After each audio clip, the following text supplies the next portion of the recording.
ذلك بأن الله هو الحق وأن ما يدعون من دونه الباطل وأن الله هو العلي الكبير. وأشهد أن لا إله إلا الله وحده لا شريك له، وأشهد أن محمدا عبده ورسوله ومصطفاه من خلقه وخليله، أرسله الحق سبحانه وتعالى بالهدى ودين الحق رحمة للعالمين. أدى الأمانة وبلغ الرسالة ونصح الأمة وجاهد في الله حق جهاده حتى أتاه اليقين. اللهم صل وسلم وزد وبارك عليه وعلى آله وأصحابه وأتباعه وعلى كل من استنى بسنته واهتدى بهديه واقتفى أثره إلى يوم الدين.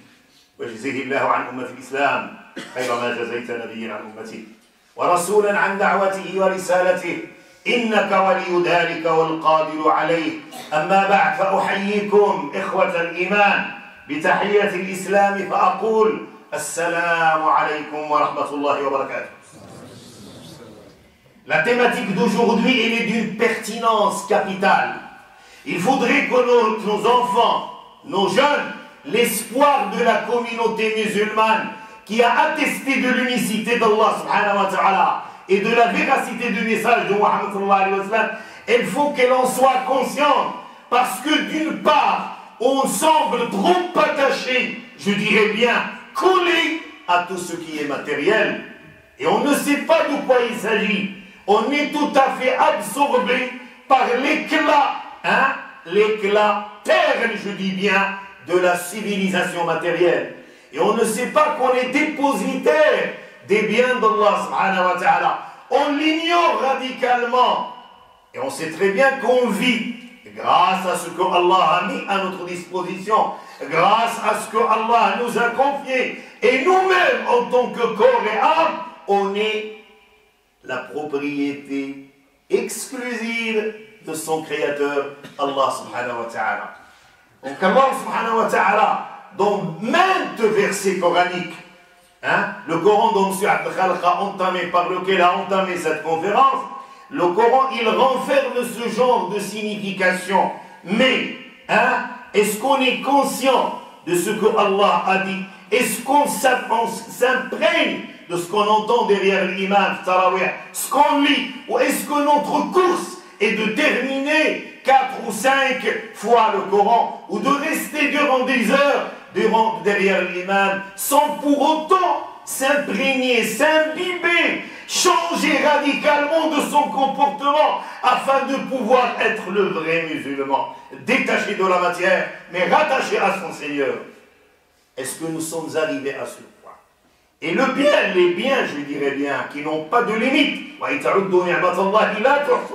si vous essayez quand même de sélectionner, de comptabiliser, de faire des statistiques sur les biens que Allah a mis entre les mains en tant que déposition, en tant que dépôt, on ne peut en aucun cas assurer des statistiques véridiques et exhaustives. Loin de là. Alors la thématique d'aujourd'hui, on va définir ce qu'on entend par bien, par mal, le mal. En arabe, il a beaucoup de significations, que bien, en arabe, la traduction est tout à fait impossible, incapable de concrétiser la vraie signification sémantique du terme arabe mal. C'est pas uniquement bien, c'est au-delà de ce que les traducteurs peuvent dire à ce propos-là. Donc, premièrement, qu'est-ce qu'on entend par mal? Qu'est-ce qu'on entend par bien? Et puis, en tant que dépositaire de ce mal, en tant que dépositaire de ce bien que Allah, de ces biens que Allah a mis entre nos mains, nous a confiés, qu'est-ce que nous avons fait? Quelle est notre réaction? Quel est notre investissement sur ce bas monde? Et puis, tout ceci existe au niveau des textes coraniques, existe également au niveau de la tradition prophétique. Qu'en est-il de notre relation avec Allah? La première déposition que Allah a mis entre tes mains, et ça fait partie des priorités dans ce qu'on appelle les finalités de l'islam, c'est ton corps et ton âme. Qu'est-ce que tu en fais? Pourquoi malheureusement nous sommes la population la plus engraissée? Une fois grand, on dépasse la norme de la masse de la graisse sur notre corps. La quasi-totalité, je dirais bien, des dispensaires et des hôpitaux est pleine à craquer par nous, parce que nous ne mesurons pas l'importance de la sauvegarde du corps qui, d'après les priorités de l'islam, qui sont au nombre de 5, maqasid al-shara', après la religion, après la sauvegarde de la religion, il y a la sauvegarde du corps et partant la sauvegarde de l'âme. Aucune religion sur terre n'a donné beaucoup d'importance au corps que la religion musulmane et que Mohammed nous a donné, sallallahu alayhi wa sallam, à l'étang. Sachez très bien que le plus robuste des mécréants, qui s'appelait Rokana, il a dit à Mohammed sallallahu alayhi wa sallam, je suis le plus robuste, le mu'min qawi, le mu'min, le vrai croyant, il doit être robuste, fort. Donc intellectuellement, socialement, physiquement, financièrement, économiquement, il doit être fort. Comment allons-nous sortir de l'abîme, sortir de l'obscurité, sortir de cet obscurantisme si on est vraiment des fainéants, si on ne comprend pas notre religion, si nous éduquons nos enfants en leur donnant des exemples vraiment à côté de la plaque et qui n'ont rien à voir avec les principes et les recommandations de l'islam. Je dis à tout le monde, et je crie à tue-tête, que nous sommes vraiment dans l'obscurantisme, nous sommes dans les ténèbres, alors que la religion islamique, que tu le veuilles ou non, c'est la planche de salut. Et ton corps et ton âme est une déposition d'Allah qui ne t'appartient pas. S'il t'appartient, fais-en ce que tu veux. Et alors, le musulman, fais gaffe et fais très attention. Parce que ce que tu portes en toi ne t'appartient pas. C'est pour cela que l'islam est venu pour la sauvegarde, pour l'entretien, pour la prévention du corps. Comment veux-tu qu'un faible, qu'un flegmatique, qu'un fainéant, que quelqu'un atteint par toutes les maladies du siècle, par défaut quand même de sauvegarde, comment va-t-il quand même adorer Allah subhanahu wa ta'ala? Et quand on parle de l'adoration, ce n'est pas le mihrab uniquement, ce n'est pas le manbar uniquement, ce n'est pas Ramadan uniquement, c'est toute la vie.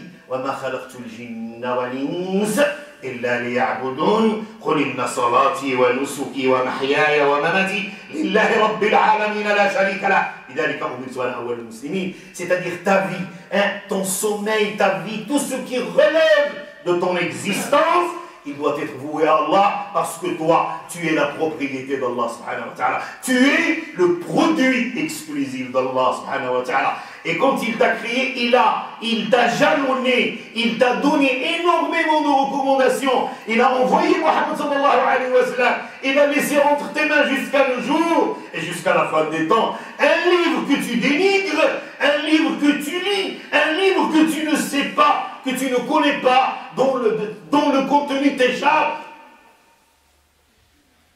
Et la première des choses, la sauvegarde du corps, c'est Ramadan.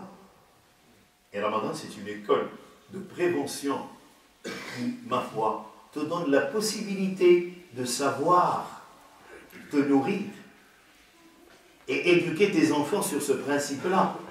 Sachez très bien que la faim est parmi les moyens les plus sophistiqués qui, ma foi, sauvegardent notre corps.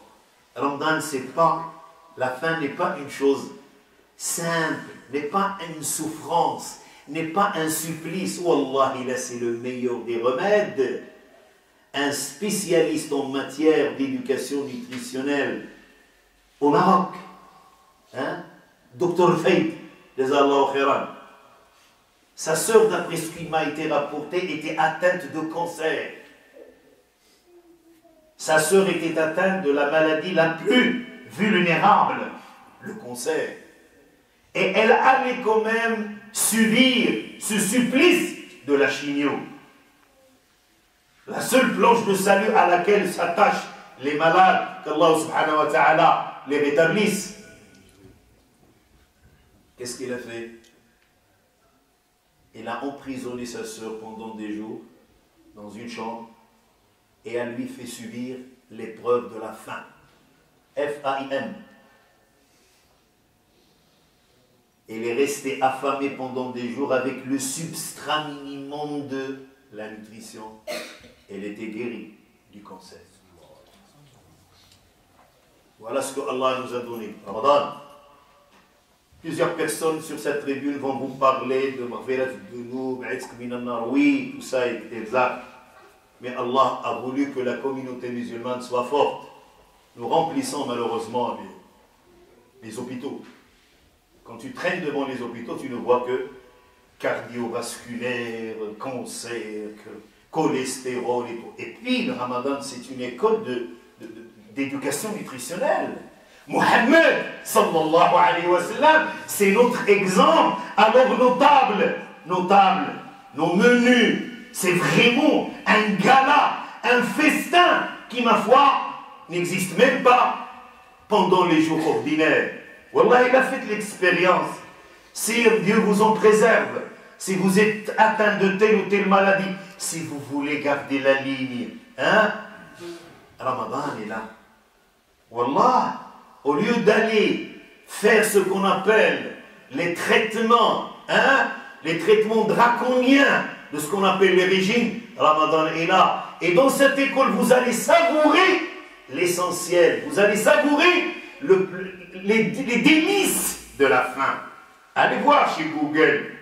Mettez sur Google la faim, le meilleur des remèdes. Et vous allez voir les recherches faites à ce niveau-là. Allah subhanahu wa ta'ala nous a donné Ramadan pour l'ignare, pour le docteur, pour n'importe quelle personne. Nos ancêtres, moi j'ai appris dans mon enfance, je n'ai jamais vu ce que je vois actuellement sur nos tables.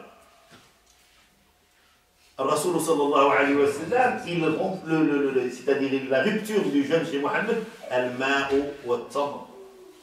Ici nous avons sur la table al-zizad al-qadi, le turban du cadi du juge, si je réussis à traduire.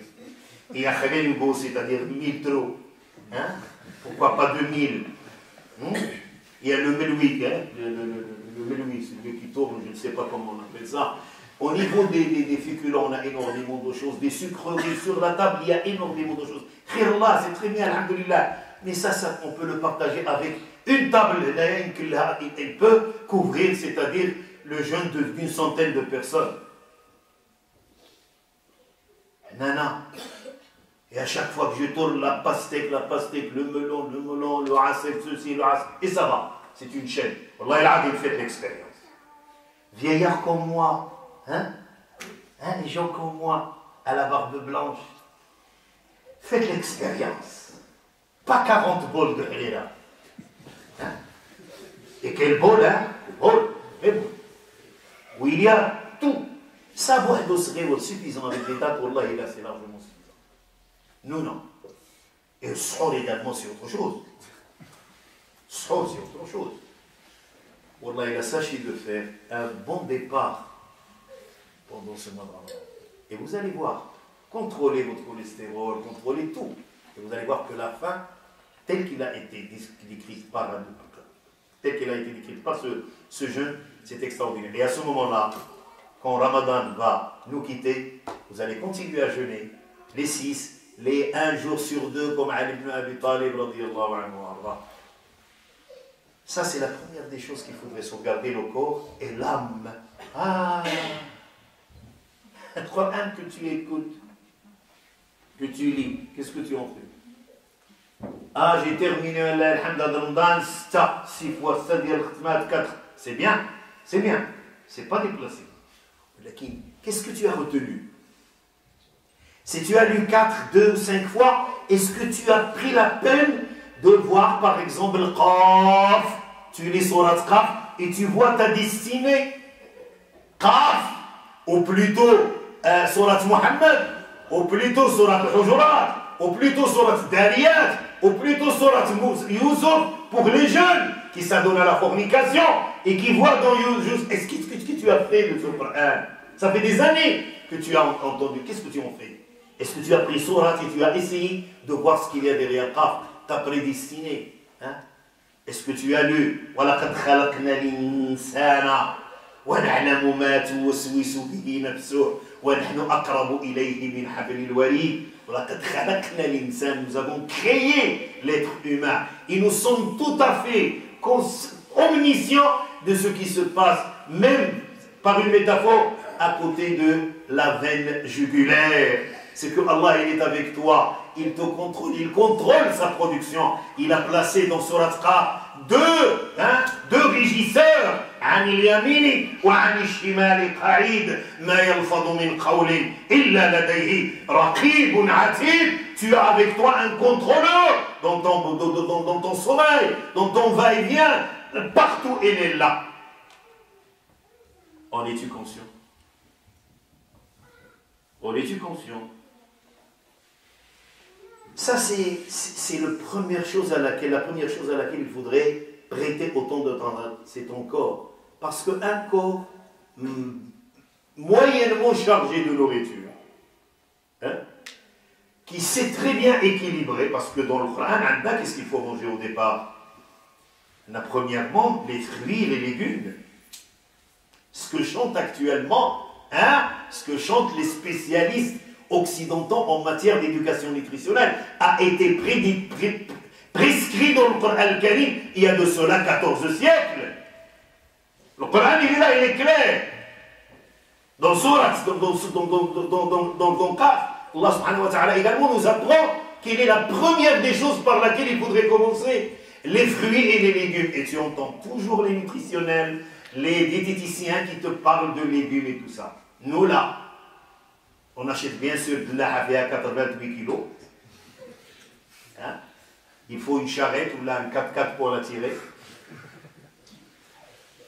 Et au lieu de prendre un fuseau ou deux, au départ, avant d'entamer, c'est-à-dire tout ce qui relève, là, c'est le dessert. Qui nous a appris ça? Je connais le neige. Allah يقول لك في القرآن ونزلنا من السماء ماء مباركا فأنبتنا به جنات. Nous avons fait descendre une eau bénite du ciel par laquelle nous avons fait pousser des vergers, des jardins, c'est des légumes et des fruits. Et pourvu que ça soit bio, et non pas plein d'OGM et tout ce que nous sommes en train de ramasser. Jannati wa habbal hasid, c'est-à-dire tout ce qui relève des céréales.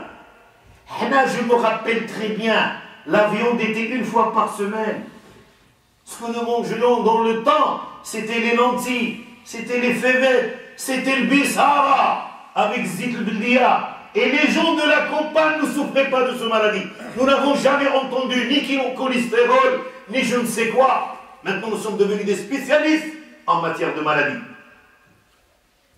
Les jeunes doivent apprendre à leurs enfants à bien manger. Et c'est le mois de Ramadan qui est un moment important, une université qui n'existe nulle part, que ni Georges, ni Michel, ni Jacob ne saisissent mieux qu'un vrai musulman avisé, attaché à Sunnat Rasulillah sallallahu alayhi wa sallam et al Qur'an al-Karim. Allah yakhalikum, que nos tables soient un petit peu sobres, que nos tables renferment l'essentiel, que nos enfants à 2 ans, 3 ans, 4 ans apprennent à manger. Wa ila ibadallah, une des tonnes, des litres et des litres de la halila.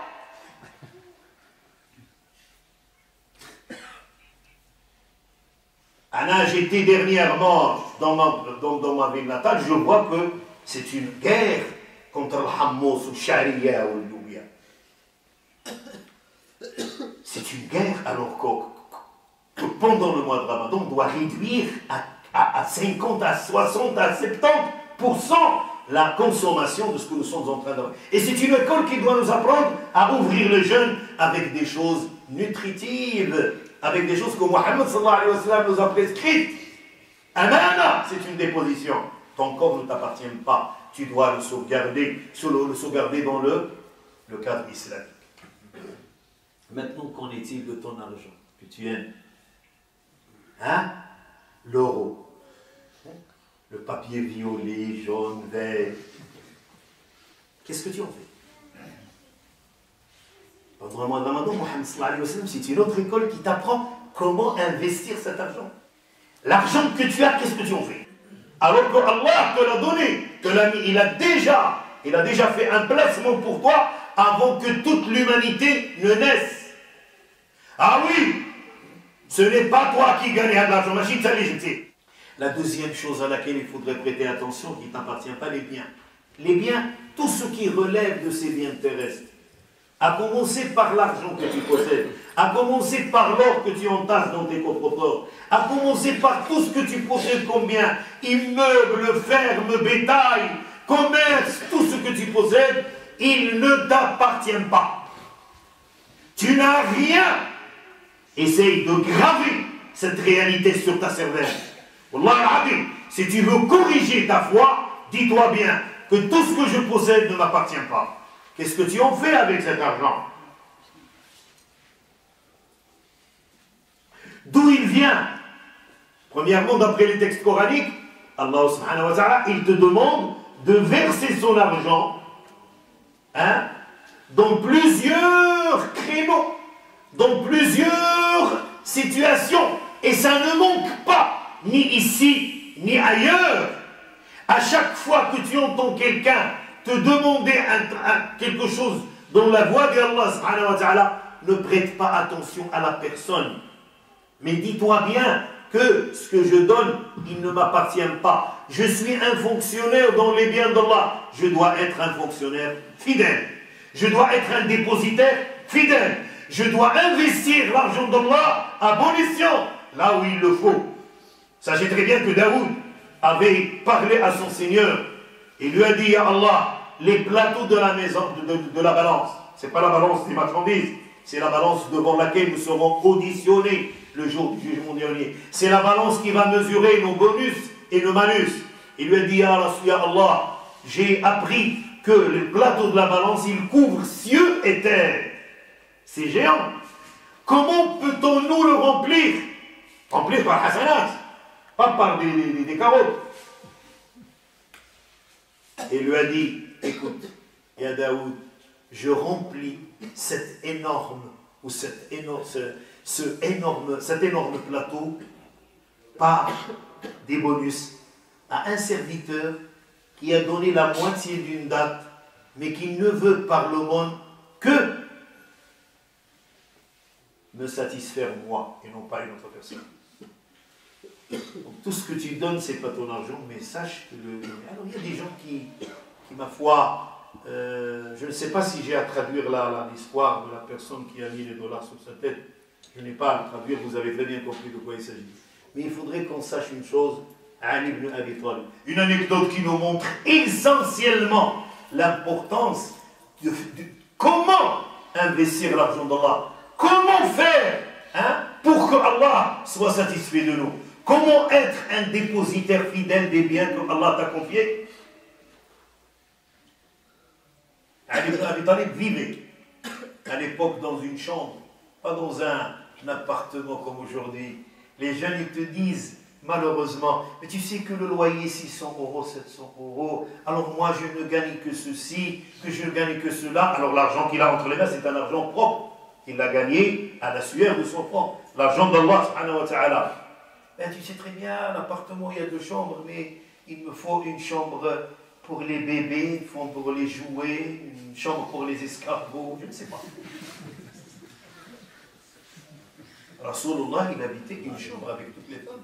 Chaque femme a une chambre de 10 mètres carrés 50. Anas ibn Malik nous rapporte, quand il rentre chez Mohammed sallallahu alayhi wa sallam, quand il lève le bras, il atteint le plafond. Et là, on n'est pas satisfait de ce que nous possédons. Et l'argent que Allah t'a donné, t'a mis entre les mains en tant que dépositaire, et qui t'a demandé de l'investir dans les biens, dans les voies du paradis. Tu es en train de le placer dans les banques, les usures, le riba. C'est ça? Tu es un dépositaire fidèle de l'argent d'Allah subhanahu wa ta'ala.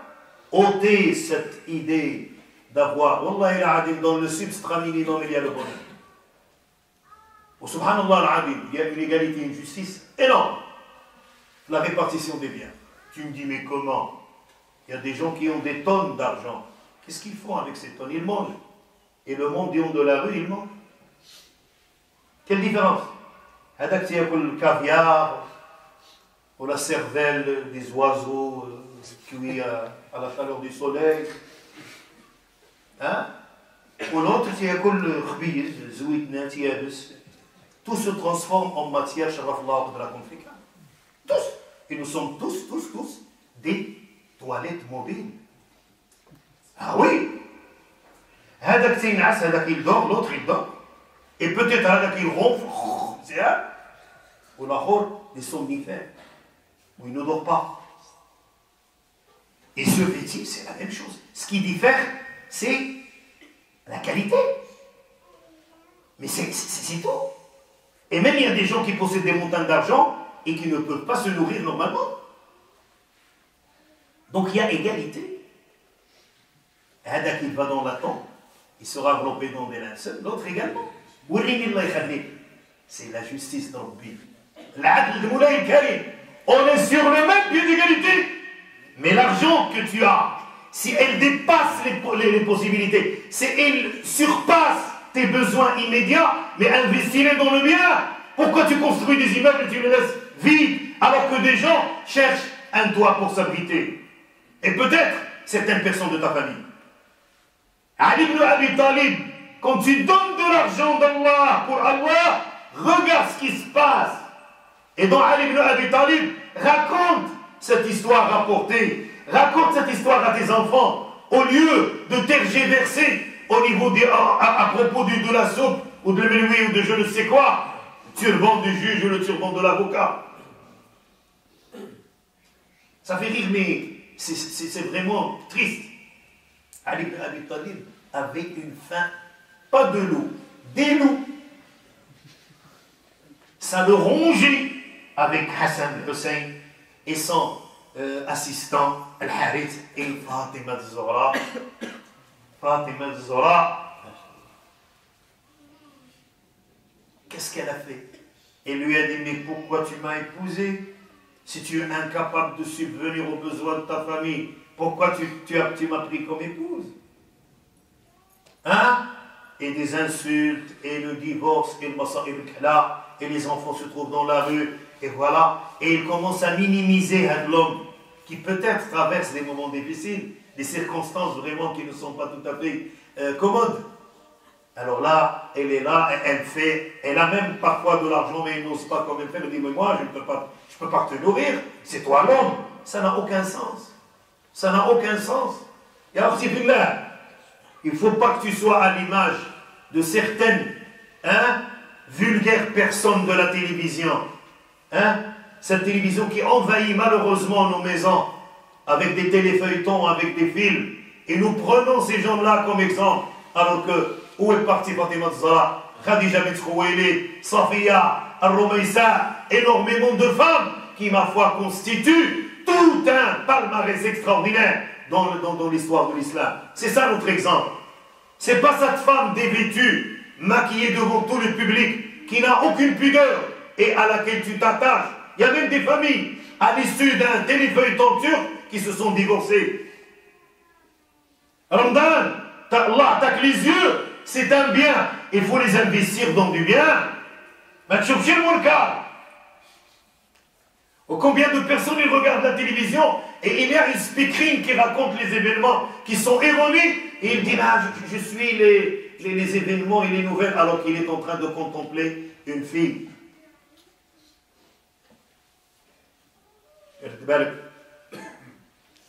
Tu as deux régisseurs. N'importe quelle petite chose.